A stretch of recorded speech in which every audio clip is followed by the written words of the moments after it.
नमस्कार, मैं उमा सक्सेना। इस वक्त मेरे साथ मौजूद हैं एस्ट्रोलॉजर व नेचुरोपैथिस्ट चिकित्सक शोभना घोष। नमस्कार मैम। नमस्कार जी, तो आज आप हमारे दर्शकों से क्या बताना चाहेंगे? मैं बाय प्रोफेशन एस्ट्रोलॉजर हूँ, नेचुरोपैथिस्ट हूँ।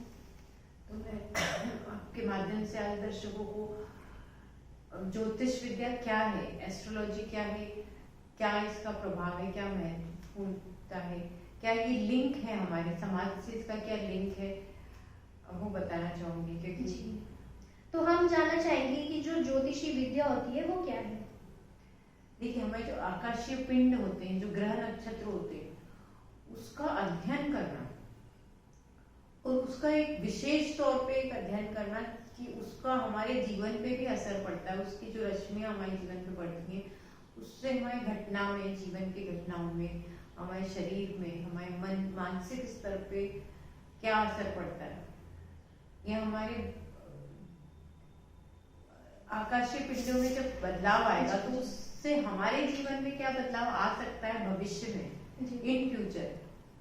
तो उसका कैलकुलेशन लगाना, उसका एनालाइजेशन करना, और ये भारत की विद्या है। मैं ज्योतिष विद्या, मैं इसको बोलते हैं वेद की आंख, मीन्स आईज, जिससे आप अपना भविष्य दूर तक देख सकते हो। इसलिए इसको कहते हैं कि हम भविष्यवाणी करते हैं ज्योतिष। तो जो आम जनता के लिए ज्योतिषी क्या, मतलब क्यों जरूरी है? ये बहुत कठिन प्रश्न है कि आम जनता के लिए क्यों जरूरी है। तो इसका मैं एक उत्तर देना चाहूंगी कि ऐसा तो बोलते हैं कि भविष्य नहीं जानना चाहिए, लेकिन अगर आप चल रहे हो और आपके सामने सिर्फ अंधेरा हो और कुछ नहीं दिखाई दे आपको, तो अगर एक टॉर्च जलाऊंगी, मोबाइल से एक लाइट करूं, तो एटलीस्ट आपको सामने का अंदाजा हो जाएगा थोड़ा सा, मतलब किरण या किरण आएगी, उसका लाइट आएगा, तो आप देखोगे कि मैं जहाँ पैर रख रहा हूँ क्या है। तो आम जनता के लिए मैं ये कहूंगी, इसका इतना ही इम्पोर्टेंस है कि आपको आगे का समझ में आएगा। हाँ, जैसे कि अगर मैं सीधे अक्षरों में बोलूं कि अगर कई लोग मुझसे पूछते हैं कि मेरी कुंडली में गवर्नमेंट जॉब का योग है क्या नहीं, तो अगर उसकी कुंडली में बहुत प्रबल गवर्नमेंट जॉब का योग है तो मैं उससे बोल सकती हूँ कि भाई तुम इसी साल तैयारी करो, ये साल अच्छा है, तो आपका हो जाएगा। किसी की कुंडली में प्रबल योग नहीं है तो मैं उससे कह सकती हूँ कि भाई आप इसके साथ साथ कुछ और तैयारी करो, या कुछ इंजीनियरिंग करना चाहते हो, मेडिकल पढ़ना चाहते हो, वो पढ़ो, है ना, साइड बाय साइड और कुछ करो। कोई फिल्म स्टार बनना आता है तो वो पूछता है मेरी कुंडली में फिल्म स्टार बनने का जी, मतलब सेकंड ऑप्शन जो है उनकी कुंडली में वो आप लेते हो, वो चुन सकता है। प्लस उसको अपनी कैपेसिटी पता होती है। जैसे कई लोग मुझसे पूछते हैं कि मैं एस्ट्रोलॉजर अच्छा बनूंगा क्या, तो उसकी कुंडली में वैसे गुरु वाले योग हैं क्या नहीं, और दूसरों को प्रभावित करने वाले, तो ये सारी चीजें जो चलती है ये गुरु के प्रभाव से चलती है। हाँ, अगर आप कोई भी चीज, जैसे गुरु क्यों होता है, एडवाइस देने के लिए होता है। तब की कुंडली में अगर आप ज्योतिषी बनना चाहते हो तो उसके एक अलग कॉम्बिनेशन होता है, लेकिन हर ग्रह का असर होता है। तो वो ग्रह पावरफुल होगा तो वो इंसान का नेचुरल क्वालिटीज होंगी उसमें। अच्छा, जैसे हीलिंग भी आप करते हो और जो रेकी ग्रैंड मास्टर भी आप हो, तो इसके बारे में आप क्या कहेंगे?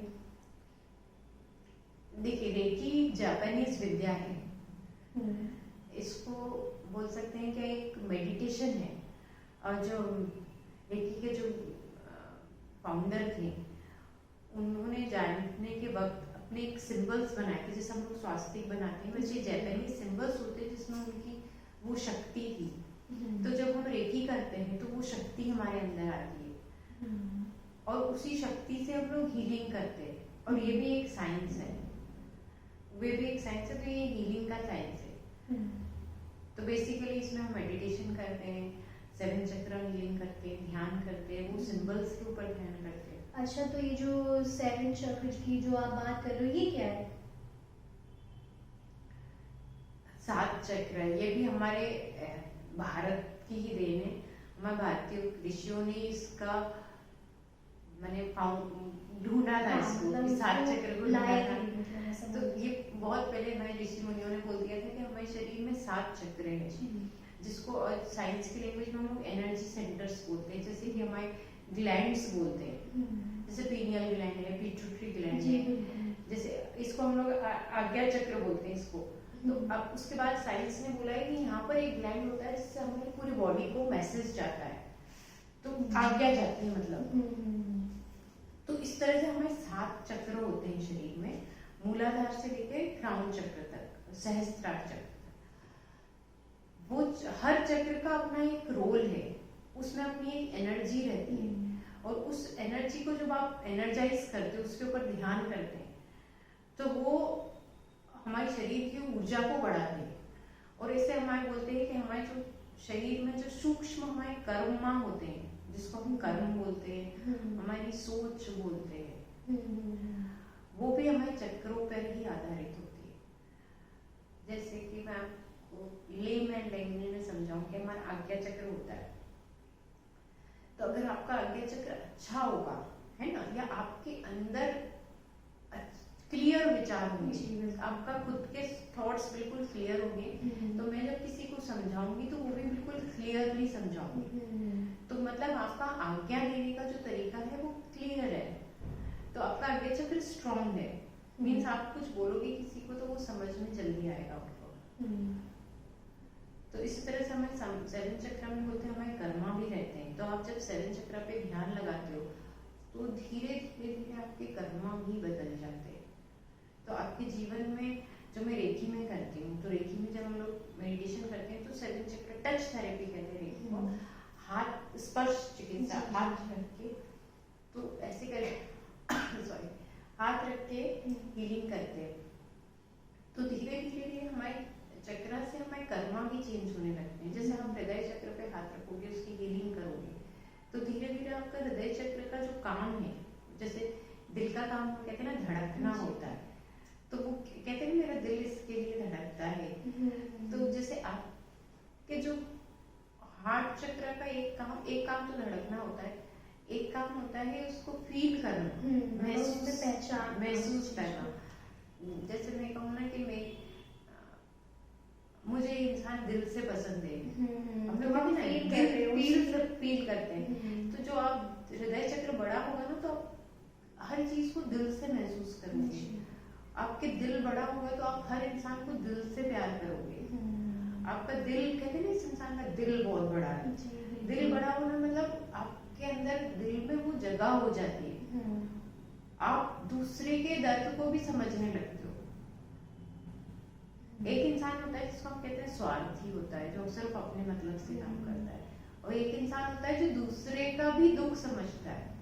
तो वैसे करके अगर सारे चक्र जब डेवलप होंगे, ऑटोमेटिकली इंसान का सेंसेस डेवलप हो गया, ऑटोमेटिकली उसके कर्मा भी बदलेंगे।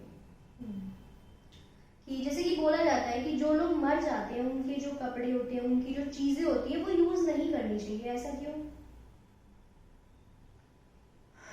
इसका भी एक साइंस है। जैसे लोग बात कहते हैं कि जो रीसेल के कपड़े आते हैं कहीं पर, हम लोग मार्केट में खरीदते हैं, ऐसा नहीं खरीदना चाहिए। सरोजनी मार्केट का ज्यादा बोला जाता है, हाँ, क्योंकि कम प्राइस में भी दिए जाते हैं, वो तो लोग सोचते हैं। एग्जैक्टली ऐसा बोलते हैं कि सिर्फ ऐसे ही कपड़े नहीं, किसी के भी कपड़े नहीं पहनने चाहिए। उसका कारण होता है कि जो, जैसे मैंने अभी कहा एनर्जी के बारे में, तो मेरी बॉडी में मेरी एनर्जी है, इधर भी मेरी एनर्जी है, और मेरे एनर्जी से अगर कोई चीज सबसे पहले टच हो रही है तो मेरा ड्रेस, मेरे कपड़े टच हो रहे हैं, है ना। तो और ये पूरे समय टच होते हैं, तो इसमें एक ऊर्जा आ जाती है। तो जब ये कपड़ा कोई और पहनता है, जैसे हम लोग कहते हैं जो गुरु के कपड़े होते हैं, जो हमारे मास्टर होते हैं, टीचर होते हैं, उनके कपड़े लेने चाहिए, उनके कपड़े पहनने चाहिए, तो हम उनके जैसे बनेंगे। तो वैसे ही जब आप किसी और के कपड़े पहनते हैं तो उनकी ऊर्जा आपके साथ रहती है। और कोई इंसान जो गुजर गया है, ऐसे बोलते हैं उसकी अधूरी इच्छाएं उसके कपड़ों में रहती है, उनकी चीजों में रहती है। तो आप कहीं ना कहीं उनसे कनेक्ट हो रहे हैं जो इस दुनिया में नहीं है, और क्योंकि वो इस दुनिया में नहीं है तो वो किसी न किसी माध्यम से यहाँ जुड़े हुए हैं। तो वो कपड़ों के माध्यम माध्यम से भी हो सकता है, किसी दूसरी चीज के माध्यम से भी हो सकता है। तो उसका असर आपके ऊपर आएगा, अच्छा और बुरा दोनों ही आएगा। जैसे आप मेरे सामने बैठे हो और सपोज आपके अंदर गलत भावना है, तो आप मुझे प्रेरित करोगे गलत काम के लिए। आपके अंदर अच्छी चीजें हैं तो आप मुझे प्रेरित करोगे अच्छी अच्छा, काम मतलब के जो लिए। लोग मर जाते हैं, जो उनकी एनर्जी है वो खुद दूसरों से करवाती है, ऐसा मतलब होता है। पूरा तो नहीं पर कुछ रूप में मतलब अपनी इच्छा है वो पूरी करवाती है। ठीक है। तो अच्छा, ये जो एस्ट्रोलॉजी है इसको हम नेगेटिव वे में ले या पॉजिटिव वे में ले, कैसे ले मतलब हम?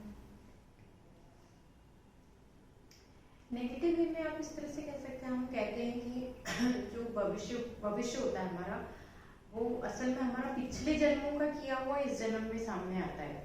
इसलिए हम लोग कहते हैं शनि की 7.5 लगती है तो बुरा हो जाता है, राहु का लगता है तो बुरा हो जाता है। दरअसल ऐसा नहीं कहूंगी मैं कि शनि की 7.5 लगती है तो बुरा ही होता है, या राहु के अंदर दशा लगती है तो बुरा ही होता है।